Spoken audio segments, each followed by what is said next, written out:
My sister Emily has never touched water. She says water is the dirtiest thing in the world and that she's too precious to risk it. She never washes her hair. Her scalp is covered in thick, greasy clumps. She claims it's promoting circulation and that it helps her brain function better. She never washes her feet either.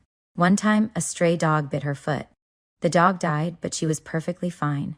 In my last life, I tried to warn her, told her to take care of her hygiene, drink more hot water, or she'd end up with diabetes. She accused me of cursing her. She shoved me into the bathtub, gritted her teeth, and hissed, "You said water is so good? Let's see how good it is when it drowns you." Then I opened my eyes again, back to the day that stray dog bit her foot. Emily was lying on the couch, dramatically sprawled out, crying her eyes out. Our mom was right beside her, dabbing at her own tears. Emily rested her filthy foot on Mom's lap, sobbing angrily. That disgusting mutt. What are the odds I'd run into a rabid stray? Bit my foot with that nasty mouth. It almost killed me. Mom stroked Emily's foot lovingly. Yes, the same foot that had never seen a drop of soap in its life. Dad, however, looked uneasy. He sighed and muttered, "Your foot's fine. It's been days with no signs of infection. But that dog, word is it foamed at the mouth and died shortly after. It had been the same in my past life. Emily got bitten, she was fine, and the dog died. All because of her blood and her athlete's foot. It all started when we were kids. Emily had watched a clickbait video claiming that water was full of bacteria and the filthiest substance known to man. From then on, she used it as an excuse to never bathe. She insisted she was too delicate to touch water. Whenever she was thirsty, she drank bubble tea or soda. When her hair got oily, she sprayed dry shampoo. When her body stank, she used perfume. Our parents spoiled her. Maybe they felt guilty because she was born premature, so they never forced her to change. In my past life, after the dog incident, I told her she needed to get checked out, treat her foot, deal with the infection. But she snapped, "I'm your sister. You don't get to lecture me. Every part of my body exists for a reason." Now, back in that familiar moment, I looked into her angry eyes and smiled. "You're right, Emily. Water is the root of all evil. Better not touch it. If you had washed your feet, maybe things would have gone much worse." She beamed with satisfaction, the corners of her mouth curling up. I decided, this life, I won't meddle. I'll respect her fate. After college entrance exams, Emily lazed around the house doing absolutely nothing. The floor of her room was covered in empty drink bottles. When the results came in, her scores barely qualified her for the local community college, a far cry from the academic genius image she had cultivated over the years. To save face, she scoffed, "I didn't really try. College doesn't matter to me. I'm planning to get a summer job instead. Time to whip the corporate world into shape." Mom didn't want her to suffer, but seeing Emily so determined, she didn't stop her. "Curious?" I asked. "What company are you applying to? What position? What's the salary?" Emily froze, then rushed over to shove her phone in my face. Through a layer of suspicious white smudges and fallen dandruff on the screen, I barely made out the listing. Pregnant Night Electronics, hiring summer workers. She grinned. "Hey, all the top CEOs started from the bottom. I'm gonna rise up from the masses and transform workplace culture." She rambled on and on, eyes gleaming. Mom, misty-eyed, looked at her with pride and admiration. I shrugged. If she wants to experience the real world, let her. It's about time life slapped her in the face. Art Chapter 2. A Dirty Secret. The night before Emily started her summer job, everyone in the house was on edge, nervous, jittery, unsure what to expect. I was curled up in my room reading. After living through one lifetime already, I knew I couldn't afford to fall behind in school. Suddenly, the door burst open, and a familiar sour stench wafted in, one I could never forget. There was a faint hint of body odor, too. Thunk. I stiffened. Emily was lying on my bed, peeling dead skin off her feet while scrolling on her phone. Without even looking up, she muttered, "Mom's cleaning my room. I'll hang out here for a while. Pretend I'm not even here. I'll leave soon." But how could I ignore the way her greasy scalp glistened in the light, the thick, writhing lice crawling beneath her hair like they owned the place, the black, rubbery crust on her legs, the flakes of foot skin falling like snow onto my sheets? My stomach lurched. In my past life, I had begged her to buy medicated shampoo, to kill the lice, to wash her hair regularly. She brushed me off. "Stupid peasant," she had scoffed. I read that lice promote blood circulation and scalp vitality. Tons of skincare companies use them in herbal formulas. Look how clever I am. They're thriving on me because my brain is brilliant. I had been helpless then. I'm still helpless now. Just like last time, before her exams, she was reported multiple times by her classmates for poor hygiene. Even her homeroom teacher privately pulled my parents aside to talk. They said too many students had complained. They were afraid the lice would spread. Dad had apologized profusely. But Mom? She defended Emily to the end. This is discrimination. She shouted. Emily's being bullied? The truth? Emily's stench had become infamous. Even kids from other grades talked about her. It was a miracle she hadn't been quarantined. I clenched my jaw and turned my back on her. If we didn't address her hygiene issues soon, our whole household was going to suffer. We all shared one bathroom. We ate together. If not for her, then for the rest of us. I had to do something. I heard the front door open. Dad was home. I gripped my pen tightly, thinking hard about how to approach a father I barely knew. The next morning, Emily dressed up for her first day at work like she was walking a red carpet. She wore a tight skirt, high heels, and struck pose after pose while Mom gushed over her, snapping pictures from every angle. She proudly posted them to our family group chat and Facebook. Dad shook his head and sighed. She's going to crash and burn. You keep spoiling her like this. Look at what she's wearing. I leaned in and agreed with him. Exactly. You're right, Dad. He gave me a strange look, surprised, maybe a little confused. We'd never been close.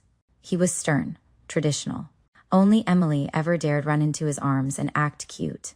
Mom pouted, repeating stories about how difficult Emily's birth had been. She always used that excuse. I tried again. Mom, you studied medicine. Don't you think it's dangerous that Emily refuses to drink water? She was born with health issues. Shouldn't we be more careful now? Mom's face darkened. She grabbed her purse and left, muttering, You're right. I'll go buy some ribs. I'll make bone broth for lunch. Dad looked over. Go study. Don't worry about your sister. He disappeared into his office. I bit my lip. My chest felt tight.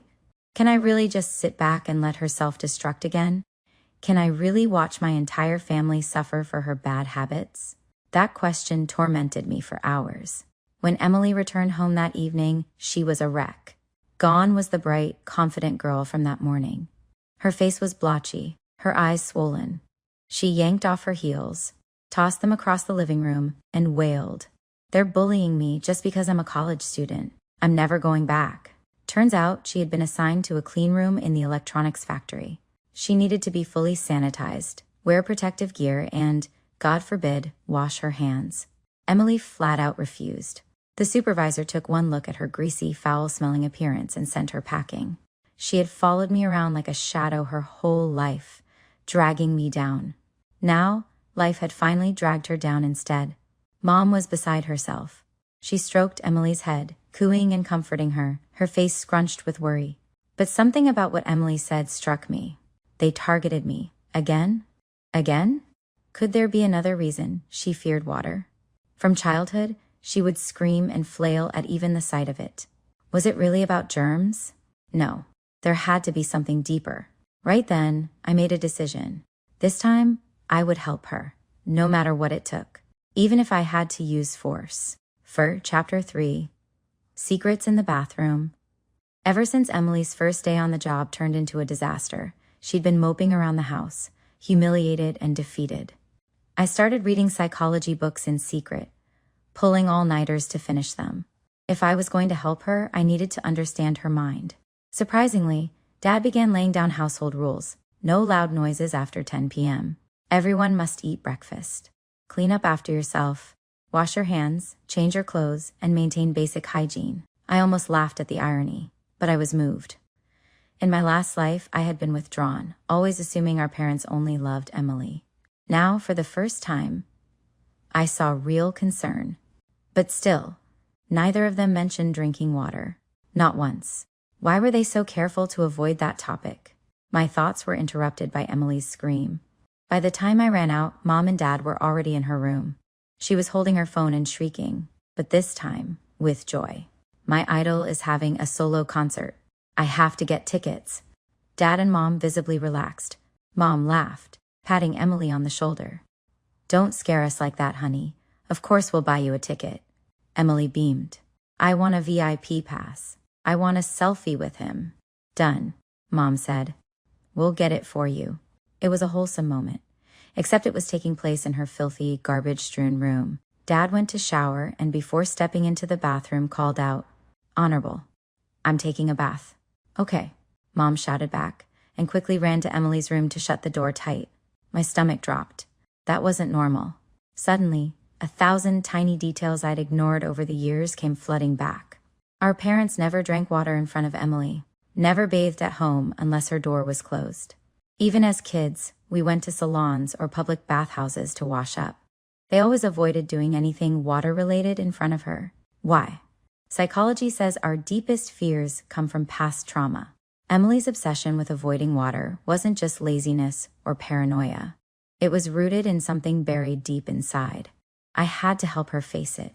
But the aggressive approach I tried last time, forcing her to bathe, only led to tragedy. This time, I needed a gentler, smarter plan. Emily was thrilled about the concert. She bought a new outfit, styled her hair, or at least, she tried. The hairstylist took one look at the lice crawling through her scalp and backed away in horror. Several salons turned her away. I handed her the cheering stick I had bought and said softly, "Don't be upset, Emily. Go enjoy the concert. Those hairdressers don't understand your unique theories. They're just narrow-minded." Then I added casually, "You're already smart enough. But I heard some herbal clinics will pay a lot for lice. If you ever want to get rid of them, I can help. Topical meds or suffocation treatment. Your call." She looked down, holding the cheering stick close to her chest. "Fine. They are annoying sometimes." I let out a quiet sigh of relief. She was wavering. I had learned, never mention water. Don't suggest she wash her hair. If I played my cards right, she'd accept help, on her terms. After she left for the concert, I threw myself into research. How to remove lice scientifically. How to treat phobias step by step. Moonlight spilled through my window as I read. For the first time in a long while, I felt hopeful. While Emily was out, Mom tidied her room. I followed her inside. It was the first time I'd stepped foot in that biohazard zone since we were kids. Mom laughed. "Wow. Little Zoe's finally brave enough to go in? You used to refuse even when I asked you to call her for dinner." I smiled faintly, then asked carefully, "Mom, why is Emily so scared of water?" Mom's hands froze over the bedding. She quickly resumed folding sheets. "She's always said water is full of bacteria. You know that." I didn't buy it. Mom had studied medicine. She knew boiling water killed bacteria. There had to be something else, something she wouldn't say. I pressed again. "But Mom, all those sugary drinks? She could get diabetes. Some kids at school even said she might be contagious." Mom suddenly turned to me, her eyes red. "You said that too?" Her voice trembled. I fell silent, my throat closing up. "She's your sister, Zoe. The one person in this world closest to you. I don't care what others say, but not you." "Never you." She wiped her eyes. "I'll keep an eye on her blood sugar. Now go." I nodded, heart heavy. Something was cracking open in my mind. A truth I didn't understand yet, but it was close. Later that night, Emily sent me dozens of concert photos. She looked so happy. It made my chest ache. I used to love her, you know. She was the one who played with me the most as a kid, taught me to swim, helped me catch fish in the lake. But I couldn't remember when she started hating water. When did she change? Chapter 4. The truth I never knew. That night, Dad did something rare. He drank. His cheeks were flushed, and he reeked of alcohol as he slurred. "Zoe, you're smart. Smarter than your sister. You've always been the lucky one. You've got to work hard, get into a good university. Your sister, well, she's already peaked. One day, you'll have to help her." I nodded, but stayed quiet. Before, I would have felt furious that everything always revolved around Emily. All the love, all the attention. But now, I glanced at Mom in the kitchen, then asked softly, "Dad, did something happen to Emily when she was younger? Something traumatic?" He took another swig, and for a moment, his red eyes flashed with something unreadable. Then, slam. The front door opened. We both jumped. Emily came in, sobbing. Huge tears rolled down her cheeks, splashing onto the floor like marbles. Why does everything go wrong for me? Why is everyone always against me? It happened at school. It happened at that job. Even at the concert. Turns out someone had complained about her smell. During the concert, 2 people sitting near her started whispering and mocking her out loud. It escalated into a fight that disrupted the show. Security dragged all of them out, including Emily. She never even got to finish the concert. Missed her chance to meet her idol. Heartbroken, she collapsed onto the couch, sobbing like her world had ended. I walked over and gently took her hand. Emily, none of this is your fault. But she jerked away from me and screamed, "It's my fault. I stink. I'm filthy." Is that what you wanted to hear? Are you happy now? Why is it always me? Why am I the one who's always hurt, always targeted, and you don't even know why? She stormed off to her room, slamming the door so hard dust floated into the air. And just like that, the question I'd been trying to suppress came roaring back. Could this all be my fault? The next few days blurred together. 2 major things happened. First, Emily shaved her head. She didn't wait for me to bring her the lice treatment I'd promised. She just grabbed Dad's hair clipper and buzzed everything off. Second, she was diagnosed with diabetes. The day she walked into the dining room, completely bald, I felt my heart stop. Emily was beautiful. Without the grime, without the filth, her features stood out, delicate, soft, almost angelic. Mom burst into tears. "My baby, why did you do this? Your sister was trying to help. Why didn't you wait?" But Emily just scowled. My scalp was itching. I couldn't take it anymore. Besides, what does it matter? My life is already ruined. My throat tightened. Something about her expression, flat, lifeless, made my stomach twist. Emily had changed. She no longer screamed or threw tantrums. She didn't fake joy or manipulate sympathy. She was just quiet, empty. And somehow that scared me more. There was more. After days of fatigue, dry mouth, and weight loss, Mom rushed Emily to the hospital. Diagnosis: multiple skin infections and early-stage type 2 diabetes. The doctors said she needed to start treatment immediately. Medication, exercise, and most importantly, drink lots of water to flush out toxins. But even now, our parents wouldn't tell her to drink water. My palms were soaked in sweat. I knew I couldn't wait any longer. I had to intervene. I had to make her confront the fear, no matter what. I began planning my performance. A way to trigger the trauma, expose the root. I had a theory. Maybe Emily had once nearly drowned. Maybe it was my fault. I didn't remember being saved by her, but what if? I knocked on her door. A wave of rot hit me the second she cracked it open. She was curled up under her blanket, refusing to come out. But beside her bed, a suitcase, neatly packed, and on the floor, a discarded plastic bottle of spring water. She had tried. She wanted to change. She wanted to leave this life behind and start college fresh. "Emily," I said gently, "do you want to take a walk with me this afternoon?" She laughed coldly. Her voice was hoarse. "You've been gossiping about me behind my back with your little friends, right? Saying I look like a homeless freak?" Her words were full of venom and pain.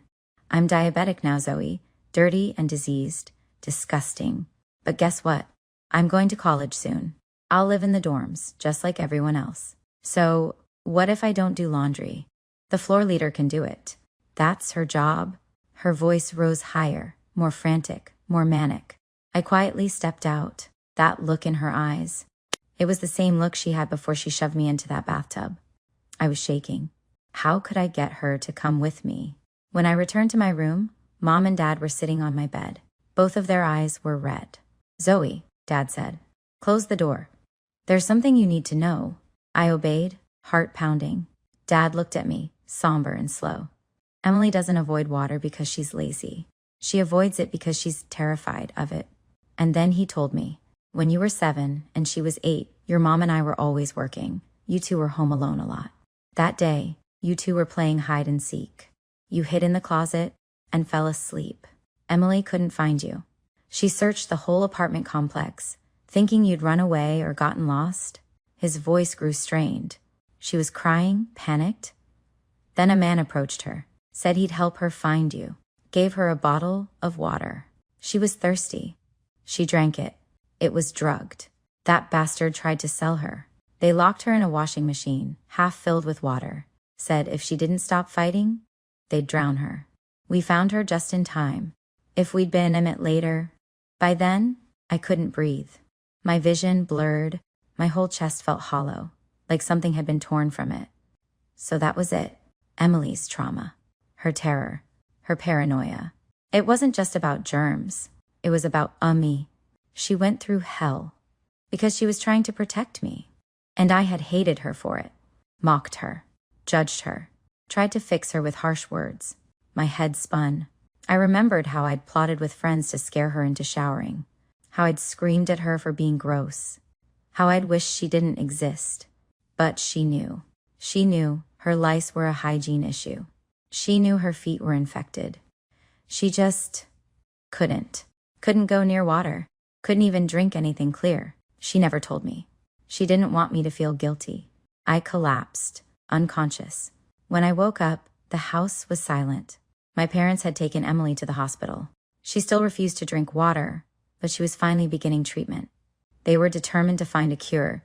Western doctors, Chinese medicine, everything. One doctor said the diabetes was early stage. With the right therapy and hydration, it was reversible. I stepped into Emily's room. It wasn't messy anymore. No smell. Just a photo of the two of us, taped to her desk. A childhood snapshot. Me with my arms around her neck, both of us beaming. My copy of that photo had been thrown away years ago. Tears welled up. Emily, I whispered. You drowned me once. I don't blame you anymore. Now let me save you. Chapter 5. Healing begins in water. I grabbed my phone and took a picture of our bathtub, filled to the brim with water, and sent it to Emily. She replied instantly. Are you out of your damn mind? Why are you sending me that? I texted back. I want to die. What do you think? Should I drown in the bathtub? Her response came fast. What the hell is wrong with you? My heart thudded in my chest. I tossed the phone on my bed and walked into the bathroom. 1 minute passed. Then 2. The water was growing colder. I dipped a toe in. Still no sound from outside. Maybe she didn't care. Maybe she wanted me dead. I stood in the water, then let myself fall. I slipped, just like last time. My head went under. Water rushed into my mouth, burned my throat. For a second, I panicked. Everything went blank. Like deja vu, that same drowning feeling returned, pulling me down into cold, silence, weightlessness. Then, slam. The door crashed open. A scream. Footsteps. A hand reached for me. Zoe, she shouted. Grab my hand. Don't you dare die. The world flashed bright as I surfaced. Emily was soaking wet, crouched by the tub, pale and shaking. Her fingers trembled as she pulled me into her arms. I burst out laughing. It had worked. She touched the water. It was the only plan I could come up with. Psychology says the best way to overcome fear is by confronting it directly, not forcefully, but emotionally, personally. Emily didn't fear water because it was dirty. She feared it because it had once been used to hurt her. And now, she had chosen to enter it, to save me.